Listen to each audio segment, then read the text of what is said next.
former pro cyclist turned coach. Let's hear what Robbie Ventura has to say about endurance training.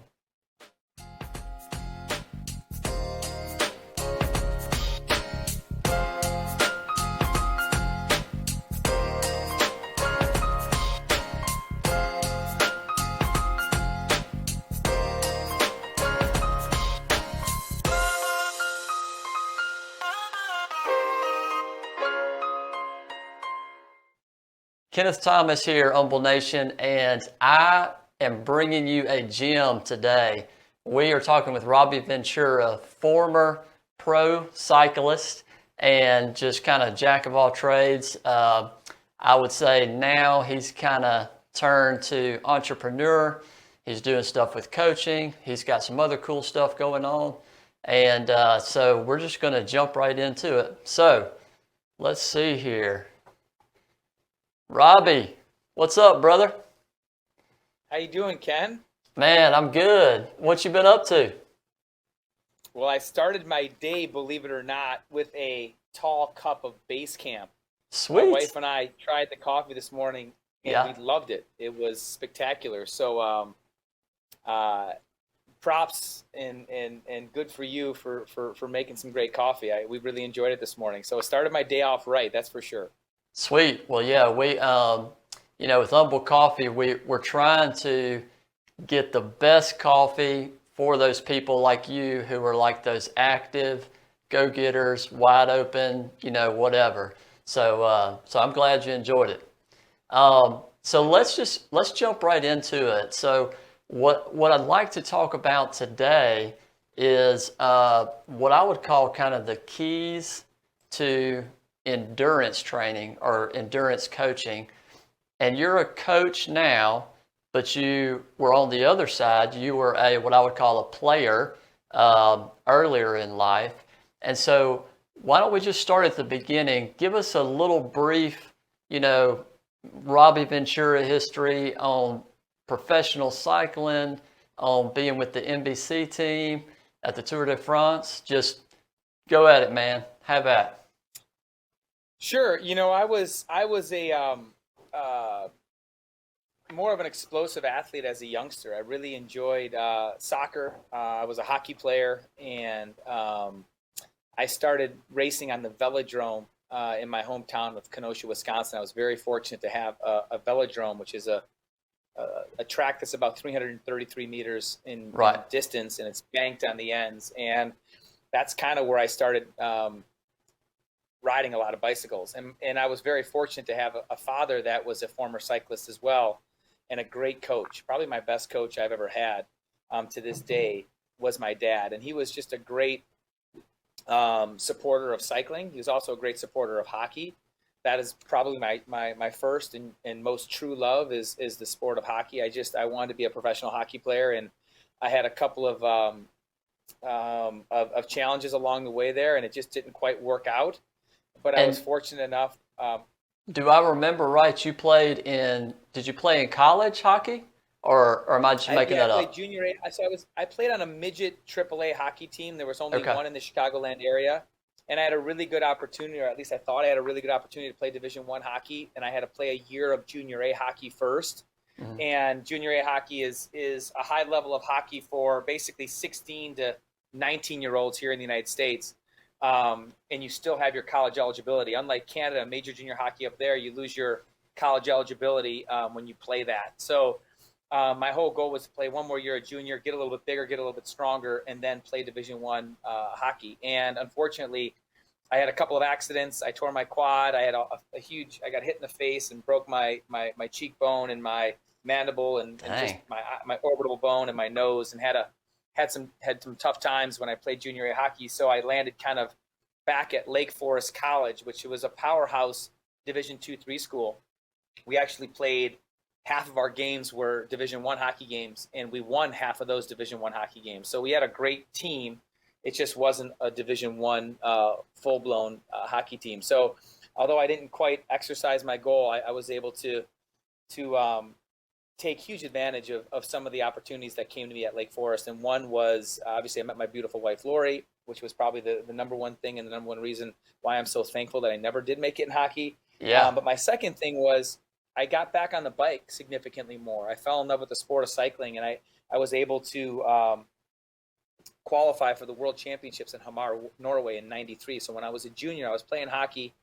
I went up to Minnesota to try to help my friend win the World's Trials up on Blaine, which is another real steep velodrome up in Minnesota. Yeah. And the cards just kind of fell my way. I ended up getting a couple of laps on the field, and I won the points race. And back in those days, if you win the World Championship qualifier in the United States, you automatically make the team and go to the World Championships in Norway. And that was a really cool environment because I got to race the World Championships as a junior in college. I mean, I was the only person on my cycling team, on the national team, that was actually going to college. But I was able to race. It was the year that Lance Armstrong won the road race in Norway on the road.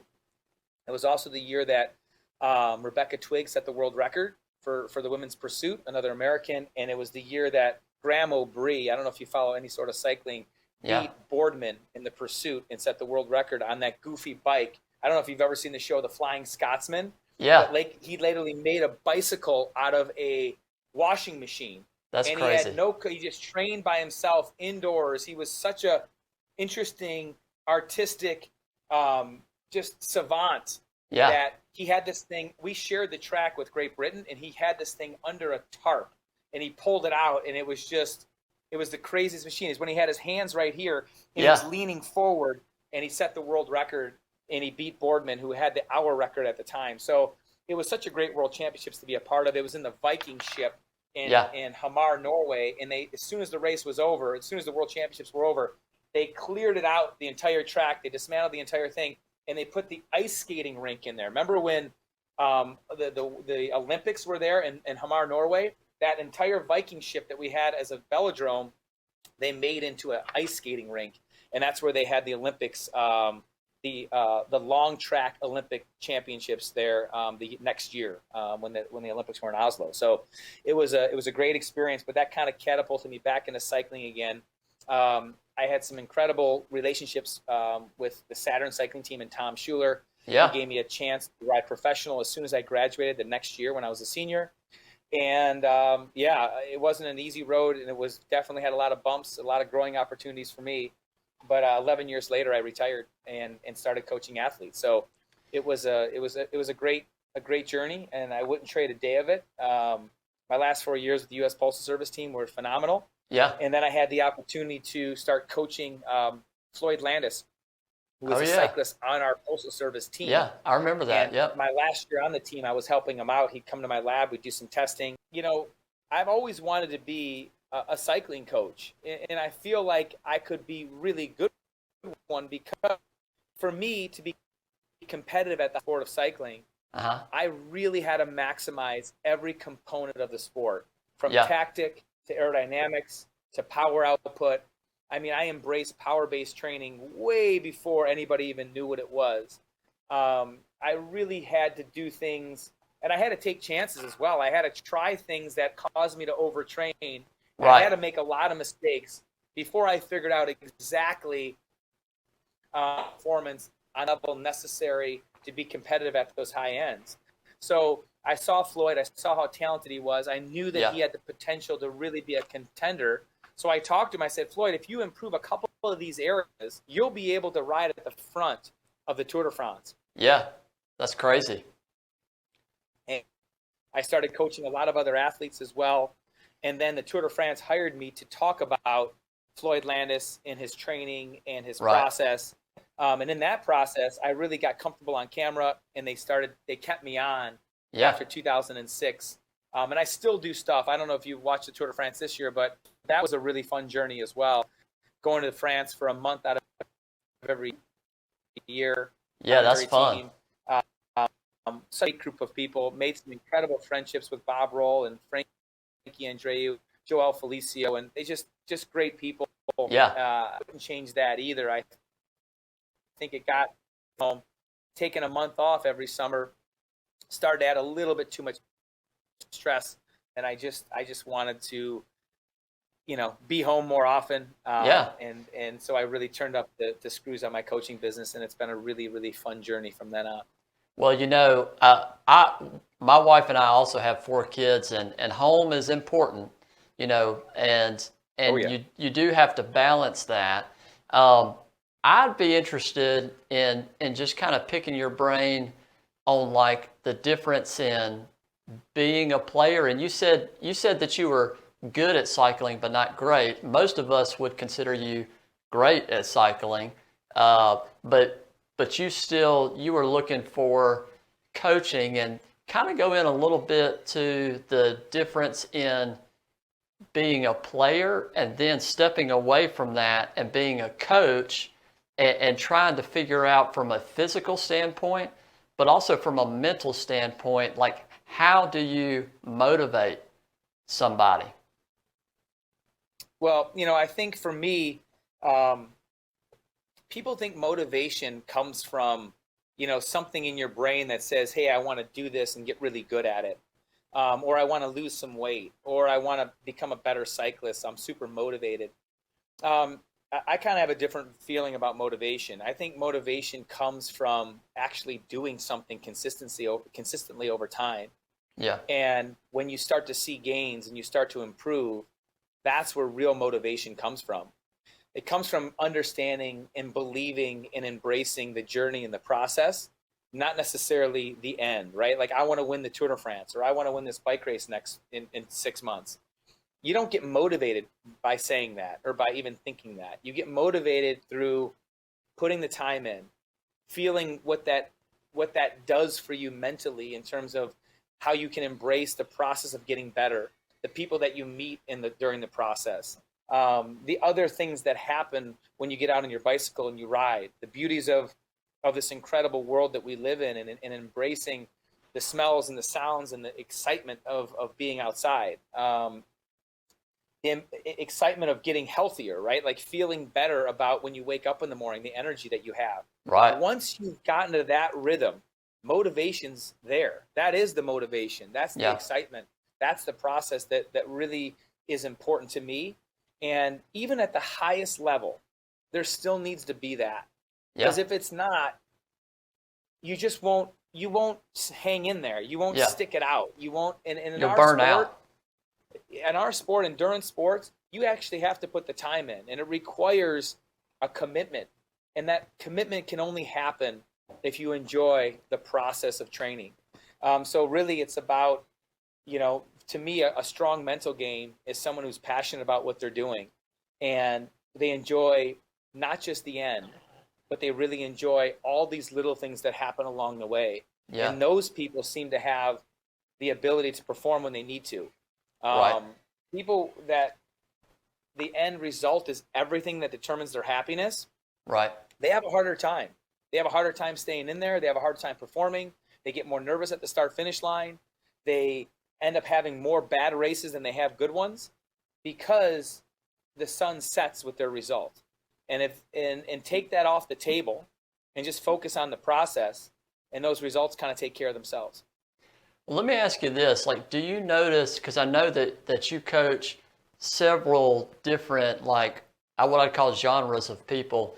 Like, do you notice, are there common things that tend to motivate people more, or get them to, like, for example, in medicine, it might be for me that somebody wants to get healthier because they want to hold their grandchildren, and be able to travel and stuff like that. Do you see some kind of common, like, concrete goals, with different types of people as far as motivation goes? At Vision Quest, and at Velocity, we work with every element of people that are hyper competitive and want to Right. do Ironman in Kona and qualify for Kona, Right. to people that literally come in here that have an addiction to something else in life, Yeah. and they really need something to hang on to replace some of that addictive behavior and push it over to, endurance sports. And the one thing I would tell you about all the people that we work with here at VQ is they have a couple of things that we instill in them early on if they want to be a player here at VQ. And that is, number one, you have to help others. Yeah. Because in helping others, just like in medicine, you really learn the craft yourself. And there's way more to becoming a great cyclist. The element, the intensity and the excitement is multiplied when you can bring that excitement and intensity to somebody else. So Right. one of our big kind of to-dos amongst all of our coaches is to get our athletes helping others. And Yeah. that there's a ton of different levels they can do that at, but at the very least, if they're at a class or if they're at a ride, to encourage others, and especially when new people come on board, to help them out. Because cycling is complicated. There's a lot to it, right? There's the energy systems, there's the bike handling skills, there's what to wear, there's, how to pace yourself, and there's so many elements that, if you surround yourself with a bunch of people that know those things and they're happy to kind of pass that forward, it's amazing at how much quicker you can learn and how much more you're going to try to help the next person that comes in because someone helped you out. So from a standpoint of motivation, I think helping others is an easy way to give people perspective on what's important, not only in the sport of cycling, but in life. And I think that is something that resonates across every one of our athletes, or at least we try to make that a priority. Well, and I think it even reaches a broader spectrum because, like, for example, you see that in how CrossFit came on to be like this like, underground beast of a sport or whatever you want to call it that people got into. I think a lot of it was that camaraderie, that teamwork, that helping somebody else out.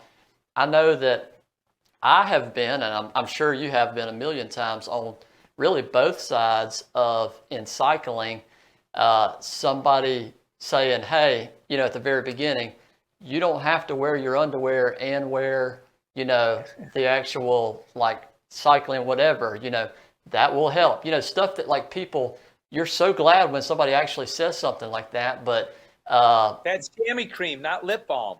Yeah, exactly.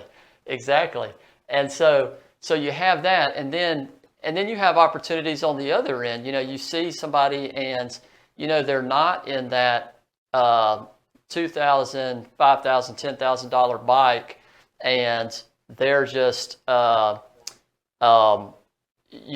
they've got the bike that they got that was probably $200, and they're hustling, and given, or for me, having the opportunity to encourage them, ride by them, say, hey, this is great, you're doing whatever. And I get just as much out of it on that end too. Yep. I mean, you saw the way the guys in my group rode in that Natchez Trace event, right? I mean, They wanted only to help everybody else. I mean, for us, it was about bringing some cool people, also spreading the love to everybody that was around us. I mean, I can't tell you how many people that I met that didn't know me from Adam or Christian or anybody else for that matter. And it's just so much fun to teach them something, to help them go faster than they normally could go on their own. And just to make the world of the fellowship that happens with our sport is just spectacular. It's one of the big reasons why I love it so much is the fellowship piece.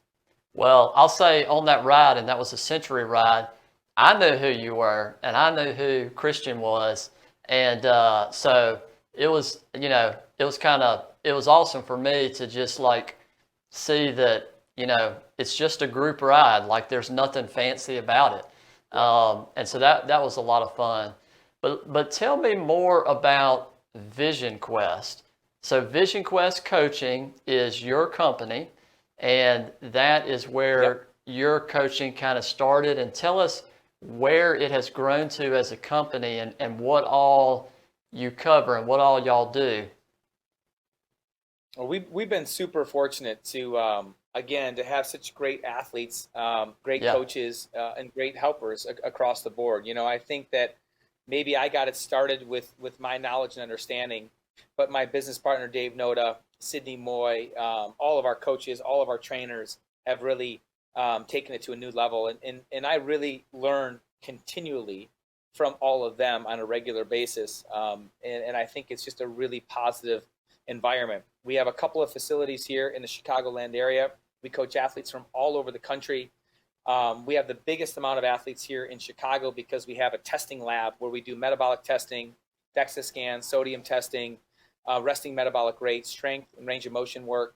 And people come from all over to our facilities here in Chicago and Highland Park to be tested. And this is from elite level athletes all the way down.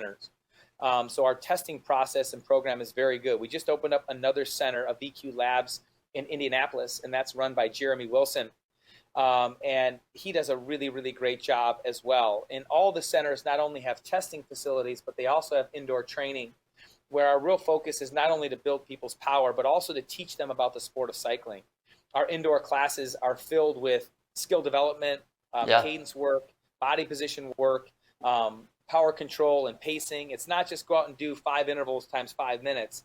It's significantly more involved in that. And the people that train indoors with Vision Quest really have a leg up outdoors when they ride in groups, because they've learned the skills indoors where we can really manipulate every variable and give people the opportunity, cresting hill and keeping their power up, or hitting a downhill and going right back up a quick hill and shifting their bikes appropriately and making sure they don't get caught in the right gear. So skill development is a big component and a reason why Vision Quest has been successful in indoor process. And we're really bringing it to the masses with this new product called Velocity. Yeah. So tell us about Velocity. We started doing some Zoom classes with our athletes. We had over hundreds of athletes in a Zoom class at one point. And we said, this is just crazy. We need to build an app where we can see the power output.